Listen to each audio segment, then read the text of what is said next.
Olá, pessoal! Tudo bem com vocês? Meu nome é Joverlaine e hoje a gente vai estudar biologia com um tema sobre evidências da evolução. Lembrando que a gente está vendo aí evolução, a gente falou, né, sobre as teorias evolucionistas. Lembrando, falamos de Lamarck, de Darwin e, consequentemente, surgiu aí o neodarwinismo, tá certo? E hoje a gente agora vai entrar nas evidências da evolução, até porque as teorias da evolução, hoje em dia, ela é muito aceita na área da biologia, tá certo? Então, vamos aqui. Como falei, temos as ideias de Lamarck, que ele lançou duas leis. A lei do uso e desuso, a lei dos caracteres adquiridos, e ele falou também da adaptação ao meio. Então, falando de Lamarck, pessoal, que ele lançou duas leis, porém, as suas leis estavam erradas, né? Pois eles não condiziam aí com a realidade. Acontece que Lamarck ele tem o seu mérito, pois foi o primeiro a introduzir o conceito de evolução, tá? E aí conseguiram, outros estudiosos começaram a estudar. Seguida aí de Darwin, que falou de variabilidade, seleção natural e adaptação. Também outra referência nesse tema. Acontece que Darwin ele não conseguia explicar como é que essas características eram passadas adiante. E com isso veio os estudos de Mendel, né, que ganhou o nome de neodarwinismo. Então, neodarwinismo é o conjunto de Darwin mais conhecimentos de Mendel, que estudou genética, tá? Que lá ele introduziu sobre mutações, que são alterações aleatórias no material genético, caso também recombinações genéticas, tá? Que acontece aí a divisão celular. Como falamos também sobre o fixismo, que são ideias que todos os seres são imutáveis, tá? Que é diferente aí do evolucionista, tá? O evolucionista nos traz o quê? A ideia de que os seres mudam no decorrer do tempo, que sofreram pressões do ambiente e, consequentemente, alguns entraram aí até extinção. Então, daí fica fácil que os seres vivos que viveram, né, milhões de anos atrás são totalmente diferentes do que vivem hoje, tá? Então, com isso, surgiu as evidências da evolução, que é o que a gente vai falar hoje, tá? Que as evidências da evolução biológica são indícios de que as espécies modificaram-se ao longo do tempo. E hoje a gente vai falar que evidências são essas, tá certo? Primeira evidência, pessoal, que defende a evolução são os fósseis. Os fósseis são os restos ou vestígios de animais e vegetais preservados em rochas. Os mais encontrados, pessoal, são aqueles que têm os ossos que são mais firmes, né? São mais fáceis de encontrar, mas existem outros tipos de fósseis. Pode ser pegadas, pode ser até um mamute mesmo que encontraram congelado lá na Sibéria. Temos também âmbar, né, de um fóssil de inseto. Isso aqui, pessoal, é através de uma resina. Inclusive, é um pinheiro, né, que libera essa resina. Aí o inseto acaba lá pousando e essa resina acaba encobrindo ele, né, cobrindo ele, que preserva ele, aí se torna aí fica durabilidade, né, tem uma durabilidade por muito tempo e é considerado aí um fóssil, tá? Então, a importância do fóssil para a evolução é que eles nos mostram que existiam animais em milhões de anos que são totalmente diferentes de hoje. Porém, eles possuem característica, né, semelhante com os de hoje, ou seja, deduz que eles têm um parentesco em comum, tá? A paleontologia é a ciência que estuda os fósseis. Tem a paleozoologia, que vai estudar os animais, né, e a paleobotânica, que é na parte das plantas, tá? O certo?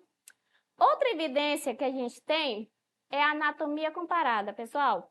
No caso da anatomia comparada, temos dois tipos, que é homologia e analogia. Esses dois fatores, pessoal, são muito importantes na biologia evolutiva. Presta atenção por quê?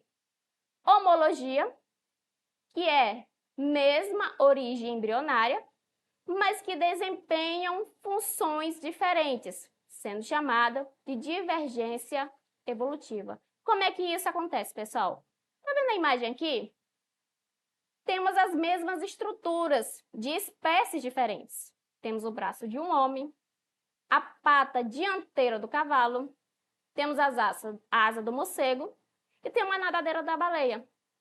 Claro, pessoal, que eles têm funções diferentes, certo? Cada um com as suas respectivas funções. Porém, se a gente prestar atenção, ele tem estruturas nos ossos que são semelhantes. Isso dá a ideia de quê? Que eles têm a mesma origem embrionária e que em algum momento eles estão muito próximos de terem um parentesco evolutivo semelhante, tá certo? É claro que ele tem funções diferentes. Repetindo, tá? E isso se chama divergência evolutiva. Por que divergência? Porque apesar de eles terem essa origem embrionária, funções diferentes. Então, divergente, funções diferentes, tá certo? E com outra a gente tem a analogia, semelhança morfológica entre estruturas de seres vivos, que realizam as mesmas funções, mas que diferem quanto à origem embrionária. Então, aqui a gente já deduz que é o contrário, né? Ele tem as mesmas funções, porém, origem embrionária é diferente. Só prestar atenção aqui nesses dois exemplos. Temos as asas de um inseto e as asas de uma ave. No caso aqui do primeiro, ele é composto por nervuras e quitinas. E no segundo, são penas e ossos, que são totalmente diferentes. Aqui nessa situação, pessoal, é considerado convergente, pois origem embrionária diferente, porém possuem a mesma função. Nesse caso, ele faz a função de voo, tá? Então, nesse quadro aqui, eu coloquei para vocês o resumo, comparando os dois órgãos homólogos, que têm origem embrionárias iguais, porém exercem funções diferentes. Então, as suas evidências são adaptação divergente. Nos órgãos análogos, a origem embrionárias é diferente, porém as suas funções são iguais e as suas evidências é uma adaptação convergente, tá? Então, essa é a diferença entre esses dois, que é uma evidência biológica. No caso do outro, temos a embriologia comparada. Ele me fala, pessoal, que tem grande semelhança padrão de desenvolvimento inicial. Isso está me dizendo o quê, pessoal? Olha só essa imagem. Temos várias espécies diferentes, mas se você prestar atenção lá no início, eles são muito semelhantes no desenvolvimento embrionário, logo no início. A evolução me diz que isso é como se fosse um esboço, né, de como o corpo será, né? É claro que ele vai mudando durante o desenvolvimento, mas é um esboço e eles são parecidos. Isso me mostra que eles têm aí um ancestral em comum, tá? Fortalecendo mais aí as teorias da evolução. O biólogo Ernest Haeckel, usando esses dados, formulou a lei da recapitulação, que diz: a ontogenia recapitula a filogenia. Pessoal, a ontogenia é o que estuda o desenvolvimento do embrião, tá? Até sua fase adulta, até a sua fase final, tá? E é considerado uma evidência biológica. Temos evidências moleculares, ou seja, evidências de que algumas espécies, pessoal, elas têm umas semelhanças nas suas proteínas, né, nas suas evidências moleculares. Aqui no caso, pessoal, ó, os seres vivos formam suas proteínas com os 20 aminoácidos presentes na natureza, tá? Então, é a universalidade do código genético. Aqui eu estou pegando um exemplo da proteína conhecida como citocromo C, tá? É uma proteína comum a várias espécies, cuja sequência de aminoácidos é muito conservada, tá? Ao longo da evolução. No caso aqui, nesse gráfico, né, pessoal, a gente tem bem aqui próximo o homem e o macaco, mais especificamente, pessoal, o chimpanzé. Entre essas duas espécies, ela tem uma estrutura molecular muito semelhante. Daí a evolução fala o quê? Que somos próximos, temos um descendente em comum. Não que a gente veio do macaco, pelo amor de Deus, essa informação é incorreta, tá? Simplesmente temos um ancestral comum lá longe, tá? E a próxima evidências da evolução é conhecida como órgãos vestigiais. Define-se como órgãos vestigiais ou conhecido como estruturas vestigiais. Órgãos, tecidos, estruturas e células de organismo vivo que perderam ou modificaram a sua funcionalidade ao longo da história humana. Em outras palavras, pessoal, esses órgãos atrofiaram, porque não tinha funcionalidade, né? Deixaram ali de ser funcional no organismo e acabaram se atrofiando. Exemplo clássico que a gente tem, né, pessoal, é o apêndice no homem. A gente sabe que esse apêndice, né, que inclusive se ele inflamar, ele vai causar o apendicite, que dói demais, né, tem que fazer cirurgia para tirar. Ele é um órgão ali atrofiado, pois acredita-se que lá atrás, né, alguns milhões de anos atrás, o que acontecia? Os nossos ancestrais tinham uma dieta diferente da nossa hoje. Ele comia muitos vegetais, né, muitas folhas. E esse órgão apêndice tinha o quê? Micro-organismo que fazia a digestão da celulose, tá? Que era necessário. Só que nossa dieta foi mudando e nosso apêndice ele começou atrofiando porque não tinha mais serventia, tá? Ele tem sim ali, faz algumas funções, mas não como era antes. Inclusive, esse apêndice, ele é bem desenvolvido nos animais herbívoros. Por exemplo, aqui temos a do coelho, tá? Que é um rico, que ele come, né, muitos vegetais, então aqui para ele serve tranquilo.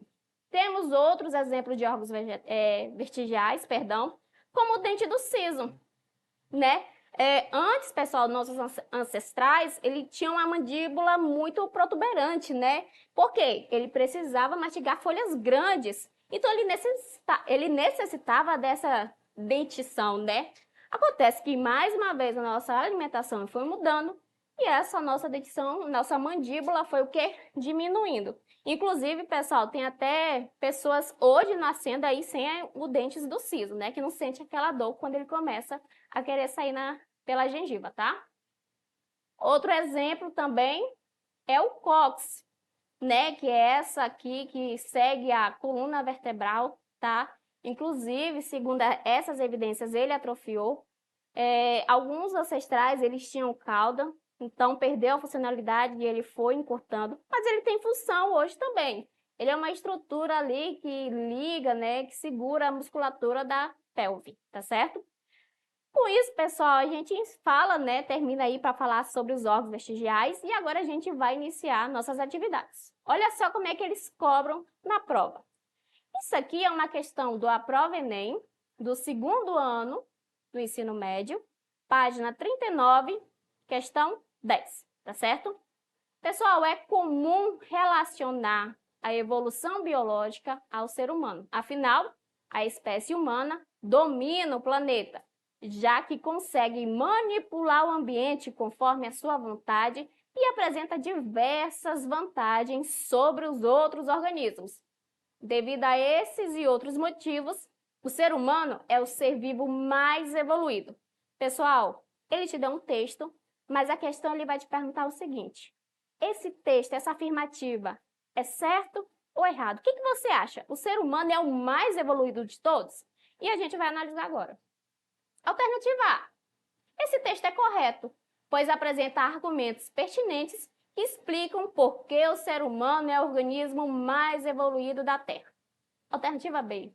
Ele é correto, apesar de simplificar o conceito de evolução ao não abordar as vantagens da prole humana, que se torna cada vez mais evoluída. Alternativa C.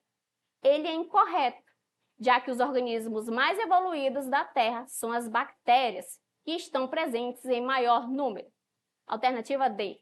Ele é incorreto, já que não é possível comparar o grau de evolução de espécies que habitam com sucesso o mesmo ambiente no mesmo período. Ou alternativa E. Esse texto é incorreto, pois ele se refere ao ser humano como indivíduo, mas deveria considerá-lo como espécie. Então, se a gente analisar, pessoal, e prestar atenção nas aulas, em momento algum a evolução fala que um indivíduo evoluiu mais do que o outro. Pelo contrário, cada um está evoluindo de acordo com as suas necessidades, de acordo com as suas adaptações.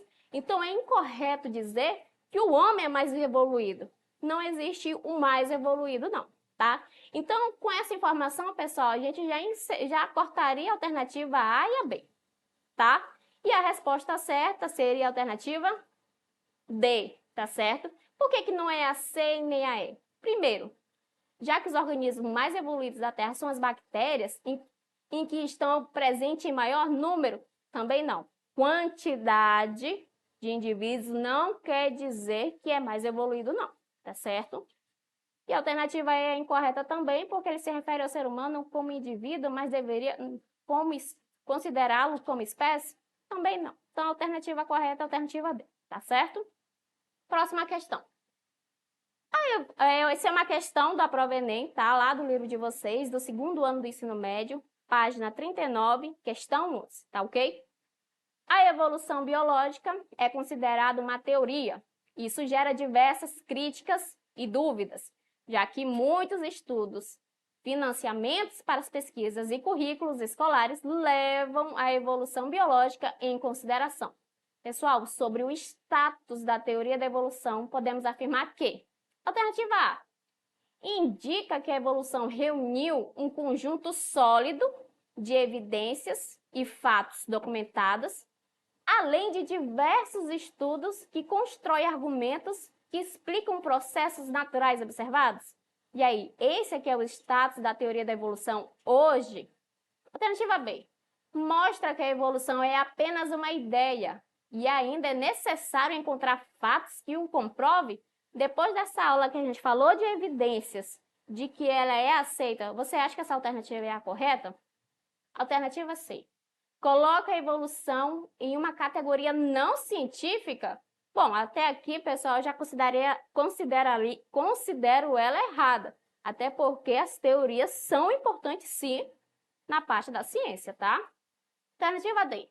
Revela que é necessário encontrar mais fatos que a comprove para que ganhe status de hipótese. Aqui eu também já cancelaria ela, porque teoria não vira hipótese, tá? Alternativa E.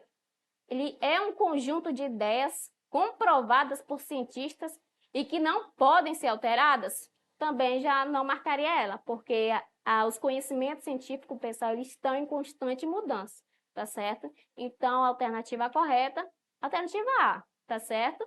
Indica que a evolução reuniu um conjunto sólido aí de evidências, inclusive foi o que a gente viu hoje. E uma questão, e a última, né, do Enem, essa é uma questão de 2020, olha só, pessoal.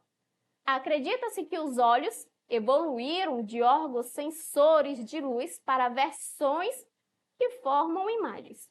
O olho humano atua como uma câmera, né, coletando, focando e convertendo a luz em um sinal elétrico, que é trazido em imagens pelo cérebro. Mas em vez de um filme fotográfico, é uma retina que detecta, processa os sinais, utilizando células especializadas. Moluscos, cefalópodes, como as lulas, possuem os olhos semelhantes aos olhos humanos, apesar da distância filogenética. Pessoal, a comparação dos olhos mencionados representa um tipo de evolução. Pessoal, olha só o que aqui minha questão está me dizendo. Ele está comparando os olhos humanos com os olhos de uma lula, por exemplo, tá? E ele ainda me fala, tem distância filogenética. Ele quer me dizer o quê? Tem a mesma função, mas origem embrionária diferente. E a gente viu isso. Qual é o nome dessa evidência? Alternativa A, aleatória. Eu já cancelaria essa, porque eu não falei nada de aleatória. Alternativa B, homóloga. Alternativa C, divergente. Alternativa D, progressiva. Alternativa E, convergente. Bom, com a informação que eu tenho, já eliminaria também a progressiva. E como eu estudei e prestei atenção, eu sei que homólogo e divergente, pessoal, é o mesmo conceito. Então, a minha resposta correta é a convergente. Então, tanto pelo conceito como por eliminação, você conseguiria acertar as questões, tá certo? Bom, pessoal, a gente encerra o conteúdo de hoje, tá? Não esqueça de acessar as nossas plataformas para você ficar por dentro dos materiais, dos conteúdos, assistir quantas vezes você quiserem, tá? Então a gente se vê na próxima aula. Tchau, tchau!